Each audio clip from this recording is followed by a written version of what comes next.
नवीन असाल तर आमच्या चॅनलला सबस्क्राईब करा, बेल आयकॉनला क्लिक करा नवीन नोटिफिकेशन मिळण्यासाठी. Hi guys, today I am going to take OC's next point, e-banking services. E-banking stands for electronic banking. It is also called virtual banking. E-banking is the result of the development in the field of electronics and computers. Under e-banking, the banking operations are computerized. Some of the elements of e-banking are as follows.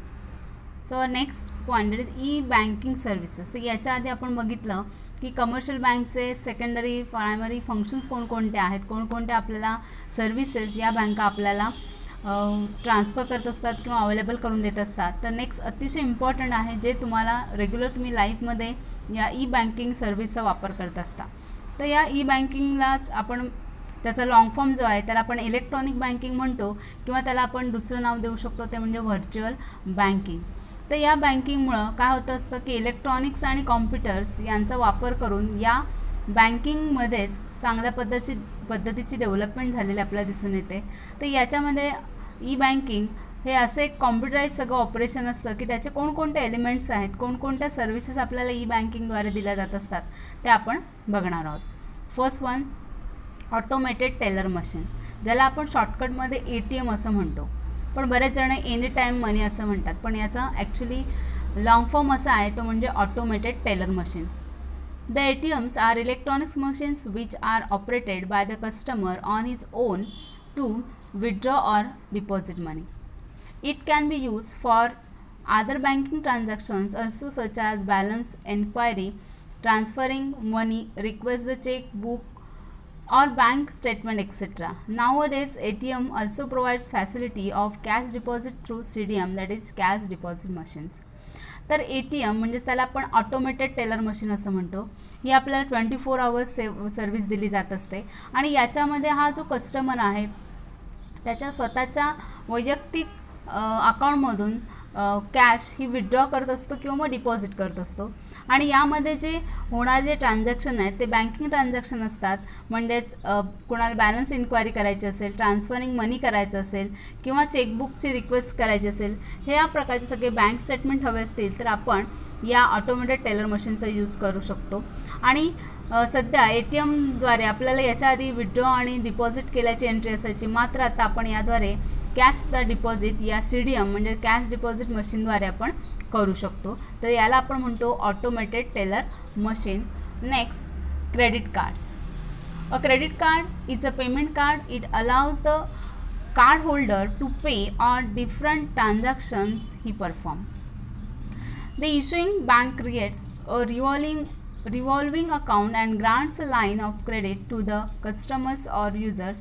Credit cards offers convenience to customers as customer need not carry cash.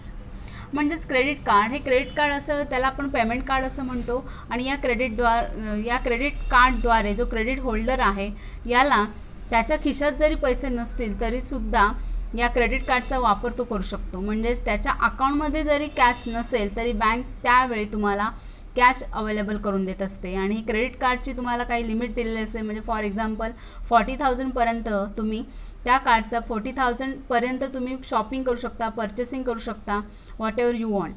म्हणजेच या ठिकाणी credit cards हे बँकेकडून तुम्हाला available करून दिले जात असतं.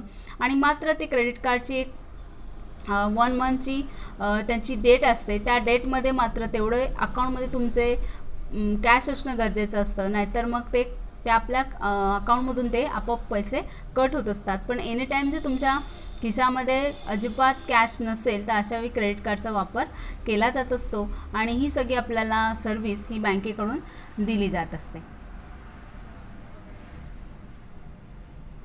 नेक्स्ट आपल्याला बघायचं आहे ते म्हणजेच debit card.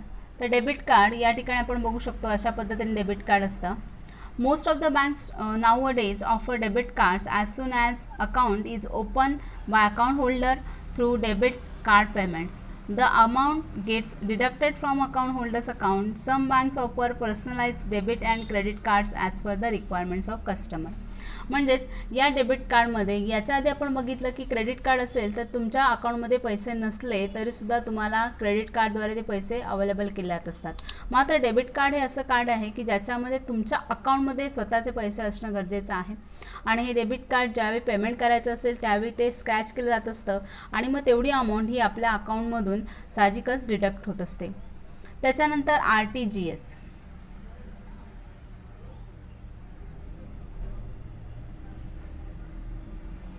RTGS stands for Real-Time Gross Settlement. RTGS is a fund transfer system where transfer of funds or money takes place from one bank to another bank on real time and on gross basis. It is the fastest money transfer system through the banking channel. तर आपल्याला यामध्ये RTGS याच्यामध्ये याला आपण real time gross settlement म्हणतो. म्हणजे याच्यामध्ये fund transfer केले जात असतात आणि हे फंड ट्रान्सफर साहजिकच एका बँकेकडून दुसऱ्या बँकेकडं जे फंड्स असतील किंवा जी कॅश असेल जे मनी असेल तो रिअल टाईम म्हणजेच त्यावेळी ताबडतोब पाठवले जात असतात आणि अतिशय फास्टेस्ट मनी ट्रान्सफर सिस्टीम आहे या ई बँकिंगची. म्हणजे त्याला आपण RTGS म्हणतो, रिअल टाईम ग्रॉस सेटलमेंट. त्याच्यानंतर याच्यामध्ये real time settlement means payment transaction is not subject to any waiting period. The transaction are settle as soon as they are proceed. The receiving bank has to credit the amount of the client within 2 hours of receiving of fund transfer message. म्हणजे हे real time settlement म्हणजे जर तुम्हाला any time तुम्हाला ताबडतोब जर cash हवी असेल तर अशावेळी हे पेमेंट ट्रान्झॅक्शन केलं जात असतं. याच्यामध्ये कोणत्या प्रकारे तुम्हाला वेटिंग करावं लागत नाही. म्हणजेच यामध्ये फास्टेस्ट ही ट्रान्सफर फंड केले जात असते आणि त्यावेळी तुम्हाला बँक त्या 2 तासाच्या आत तुम्हाला क्लायंटला ते फंड ट्रान्सफर मेसेज केलेला हा मात्र येत असतो. त्याच्यामध्ये ग्रॉस सेटलमेंट आहे. Gross settlement means the transactions are settle 1-to-1 basis without bunching with any other transaction. The minimum amount to be remitted through RTGS is rupees 2 lakh while there is no upper limit for transaction. However, amount changes from bank to bank. The next gross settlement म्हणजे याच्यामध्ये transaction settlement केली जात असते on the basis of that bunching with any other transaction. म्हणजे यामध्ये minimum जी amount remitted केली जाणार आहे ती 2 lakh एवढी तरी असते आणि याच्यामध्ये अप्पर लिमिट मात्र कोणत्या प्रकारचं नसतं. याच्यामध्ये जी अमाऊंट बँके टू बँक ट्रान्सफर केली जाणार आहे त्याला आपण ग्रॉस सेटलमेंट म्हणतो. त्याच्यानंतर पुढचं आहे ते म्हणजे NEFT.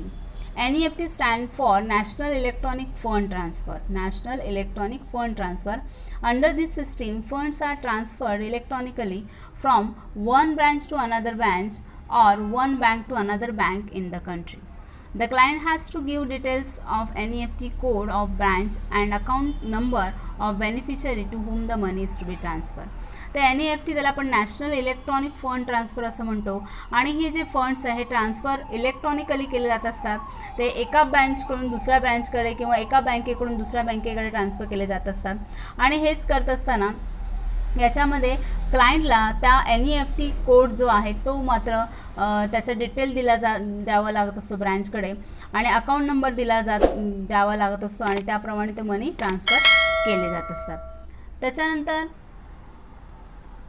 The NEFT settles take place at particular time during working hours. For instance settlement of funds transfer request in NEFT system is done on half-hourly basis. There are 24 half-hourly settlement batches run from 8 AM to 7 PM on all working days of week. The main difference between NEFT and RTGS is that the case of RTGS transfer is done on gross settlement basis while NEFT is on deferred net basis where transactions are bundled together.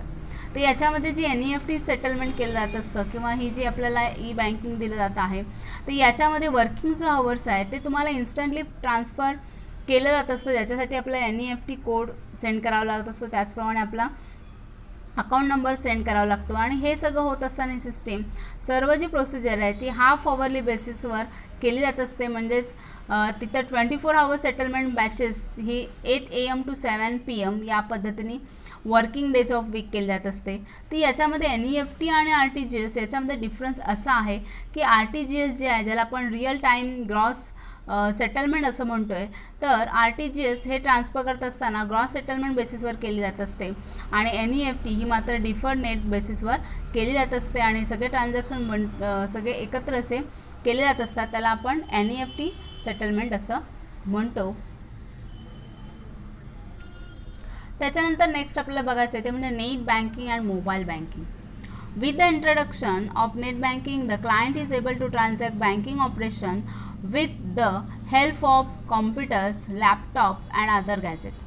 The internet banking services enable a client to check various transactions, facilitates payment of various things, transferring funds, etc.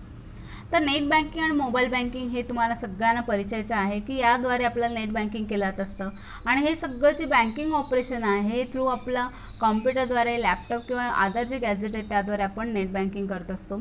आणि याच्यामध्ये internet banking service घेत असता client अनेक प्रकारचे transaction check करत असतो आणि त्याला अनेक प्रकारच्या फॅसिलिटी, पेमेंट या ट्रान्सफरिंग ऑफ फंड्स बाबतीत दिल्या जात असतात.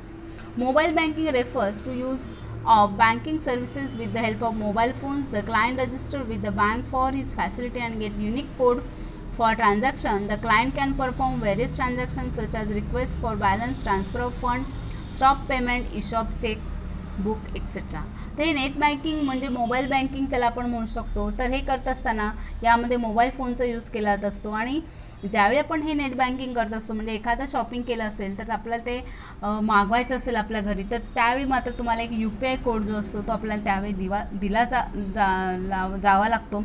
आणि हे देत असताना साहजिकच ही सर्व युनिक कोड ट्रान्झॅक्शन त्याच्यामध्ये दिले जात असतात आणि ते ट्रान्झॅक्शन मग रिलेटेड तुमचं बॅलन्स असेल, ट्रान्सफर ऑफ फंड असेल किंवा पेमेंट स्टॉप करायचं असेल किंवा आपल्याला चेकबुक इश्यू करायचं असेल तर अशा पद्धतीने या नेट बँकिंग किंवा मोबाईल बँकिंगद्वारे केले जात असतं. नेक्स्ट आहे ते म्हणजे IMPS facility. IMPS stand for immediate payment services. This facility allows customer to instantly transfer funds to any other bank account. तर IMPS फॅसिलिटी ही म्हणजेच त्याला आपण इमिजिएट पेमेंट सर्व्हिसेस असं म्हणतो आणि या फॅसिलिटीद्वारे कस्टमरला इन्स्टंटली फंड जे आहेत ते ट्रान्सफर आता आपण बघितलं की बँक टू बँक आपण म्हणजे त्याच बँकेतून दुसऱ्या बँकेमध्ये, पण इथे इतर ज्या बँक आहेत अदर बँक अकाउंटमधून त्या इन्स्टंटली फंड ट्रान्सफर केला जात असतो. त्याला आपण IMPS फॅसिलिटी असं म्हणतो. म्हणजेच याच्यामध्ये आपण आत्ता बघितलं की कशा पद्धतीने बँकिंग केलं जात असतं, ATM, debit card, credit card, त्याचप्रमाणे net banking, mobile, IMPS, NEFT या पद्धतीद्वारे आपण या ठिकाणी कशा पद्धतीने बँकिंगची प्रोसिजर असते बँकिंगची आता आपण बघितलेली आहे. नेक्स्ट व्हिडिओमध्ये आपण LIC बघणार आहोत. तर तुम्ही जास्तीत जास्त शेअर करा, लाईक करा आणि तुमची काय कमेंट असेल ती नक्की द्यायला विसरू नका. धन्यवाद.